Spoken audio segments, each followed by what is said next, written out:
Hello, everybody. Welcome back to the world famous Part 3 podcast. I'm one of your hosts, Stephen Malbon.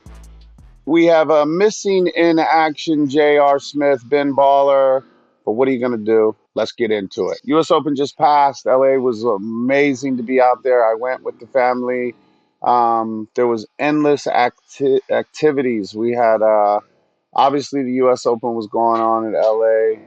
CC. I heard all types of madness about the course, about the members, about the flow of the golf course. But like at the end of the day, it's really tough to do such a giant event, especially in a town like LA. And I think the USGA did a great job. I think the tournament was super exciting. Love Wyndham Clark winning. I was obviously hoping that Ricky would have made it a little more Hollywood with a little closer coming down to the end. But Rory won back. Tough break from a boy Rory. And, the prior conversation we were talking about how, I said I didn't think Rory would be able to play because of his headspace where he was with all of the madness with the tour and the live and all of that. But man, he really did it. One more putt and he would have gone into a playoff. Wyndham played great. He had some really amazing shots, obviously for 4 days. But it seemed like the more pressure was on, the better he really, stepped into it. And I was watching him hit his follow throughs. He was really putting a little extra oomph in that follow through to not leave it out to the right, hit it in the bunker or something. So that was all super exciting. LA was on fire. The restaurants, the traffic, the restaurants in town, the trendy restaurants were like, just packed with the golf world. So it was really cool to see Hollywood just bubbling with golf world and the excitement. We started the week. We went down early on a Monday. We played in the HypeGolf Tournament on Monday. Super cool. Tons of vendors.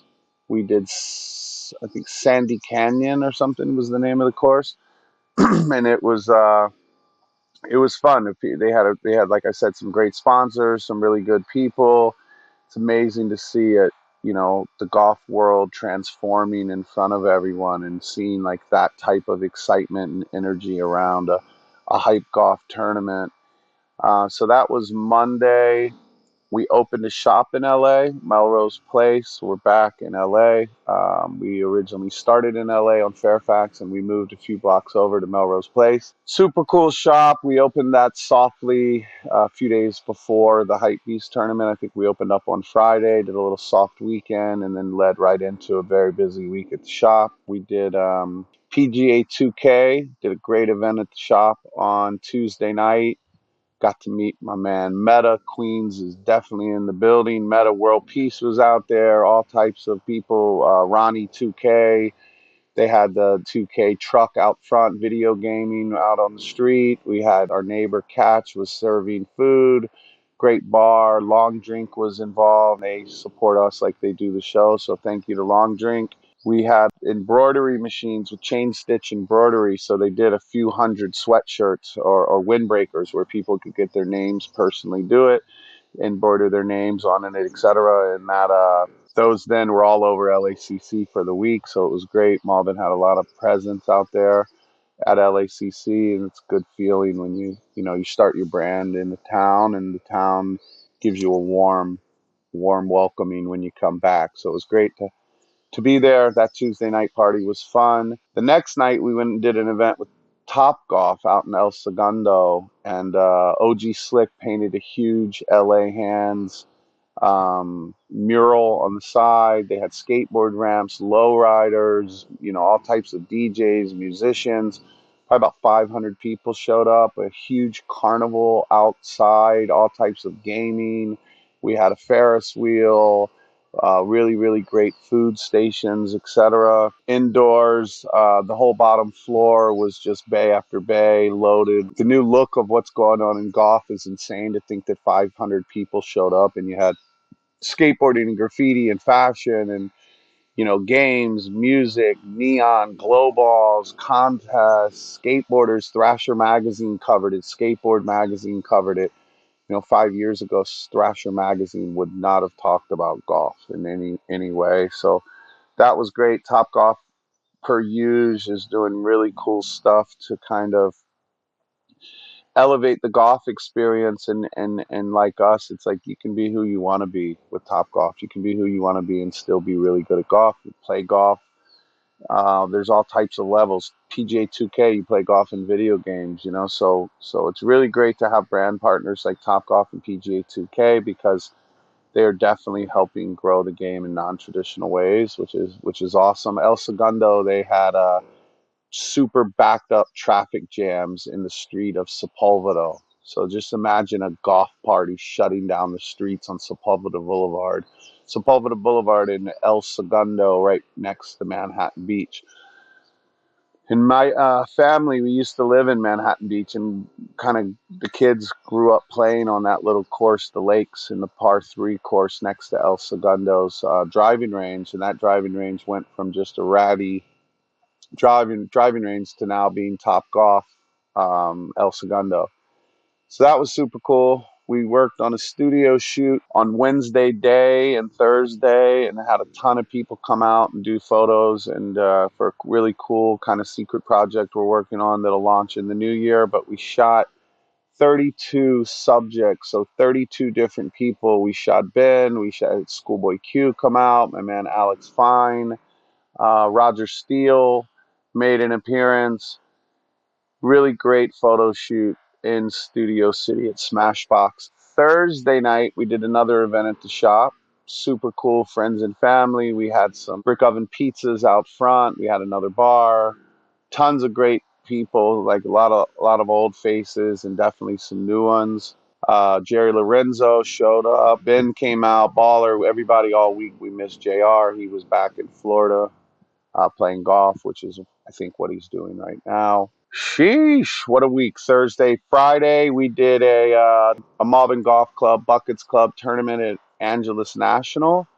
And it was wild. Like, about 7 years ago, I started playing golf with a few people every Friday. So it was Pat Lawler, Eric Costin, Sean Motto, Keith Huffnickel, rest in peace, Keith, and Brocky Marciano, Doug Diggler, Tim Gavin, and Pat Lawler. And there was like 8 of us that would play every week. And so it was really, really difficult to get tee times, to back-to-back tee times. And we would go to Brookside, we would go to Griffith Park, we would go to all the public courses and book 2 tee times. And then I remember it came to a point where, like, we were stuck in between, like, do we do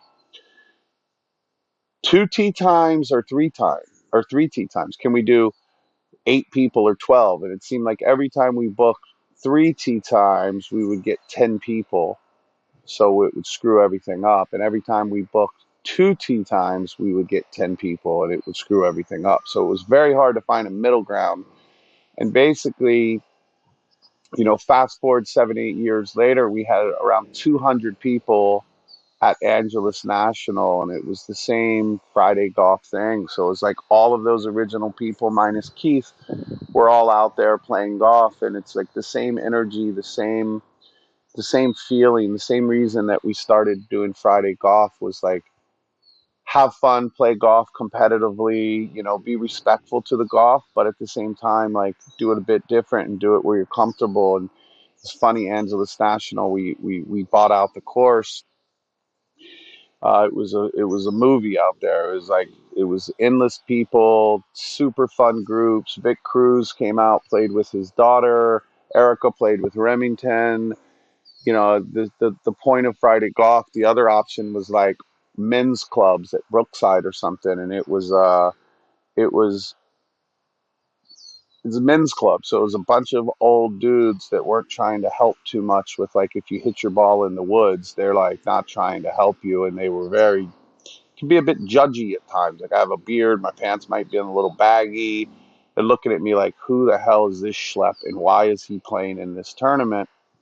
And the only thing that can, like, equalize all that is you start off and you make a birdie on the first 1 or 2 holes, and then all of a sudden it's like we're friends. But I didn't like that energy, and the Friday golf thing was basically the beginning of Malbon Golf Club, Buckets Club. Now we're doing tournaments all over the country, all over the world. I'm on my way to Korea tonight, and we're going to do a golf tournament at Jack Nicklaus Golf Club in Seoul. or right outside of Seoul. And again, it'll be a couple hundred golfers, all types of bells and whistles. We have 40 stores over in Korea, so I'll do a store tour, go look at different stores, do a bunch of press. Erica, Lucci, Remy, and myself were all flying out, so it's super fun. The kids are out on summer break. But man, going back to LA, it was exciting to see the town just on fire with golf. The trendiest restaurants were packed with pro golfers and executives and fans, and it was just buzzing with golf. Been a long day, time for a long drink. The finished drink. Proud sponsor of the Par 3 podcast, Long Drink. Get yours at longdrink.com. Cheers. Yeah, so LA was amazing. I'm going to give a bunch of shout outs while I have a time and by myself to just talk. So I'd like to shout out Don Merkin from the Calamari Portland gang for coming down. I'm going to shout out Victor Cruz for bringing his daughter to the photo shoot and to the golf tournament out there. The Eldridges who built the skateboard ramp, they were great. Jerron Wilson, Tim Gavin, Doug Diggler, TaylorMade, Ben Baller, of course, was out and about. Min Woo Lee came and did some really cool stuff with us. He's one of our favorite players on tour. Shout out LACC, USGA, Long Drink. Side note, Big Germ won the sunglass competition. So way to go, Big Germ. Get your Oakleys and signed J.R. Smith boxes and all that shit. Appreciate you. We're going to have some more great contests coming up. We've got some Malbon Golf bags that we're going to start giving out. And just appreciative of all of you for following along. Please forgive my partners for not being here today, but sometimes you got to just put the load on your back and take one for the team. So I'm here, baby. We're not missing a week. And looking forward, we're heading out, all three of us together, to Las Vegas for the match where Patrick Mahomes and Killick Trav are playing against Steph and Klay Thompson. So we're hopefully going to get interviews with all four of them. We're going to interview Charles Barkley. I think Steve Aoki's coming through. So you never know who's going to show up when we go out to Vegas, but it'll be a good time. Probably play Shadow Creek, win a little money off Ben. And, it's about it. USGA is doing the US Open up in Carmel, Pebble Beach for the women. We're going to potentially do a live podcast out there in Carmel, Pebble Beach, where I am right now. Hopefully get the gang together up there and interview some of the world's best women golfers. We're launching Malbon Women's. Erica's done a hell of a job with the collection, the design, the photo shoots, everything's in the pipeline, so we're super excited about that. All three of our shops are going to do a women's takeover, so we're going to pull all the men's stuff out for like a week or so, and we're going to dress everything with the women's. Super excited with that. Thank you to Eric Ian for coming out and doing the photo shoot. My man Bo, who did the photo shoot. Nico, Luke Gardner, Nick, Ryan, Everett, Brian Knight. Thank you to all of you guys. Thank you to Schoolboy Q for always being supportive. We have a great episode with Q in the books. That'll be coming out down the road. Some really great stories with Q. That's it. Short and sweet. Love you all. Thank you. Check you next time. Appreciate you. Sheesh.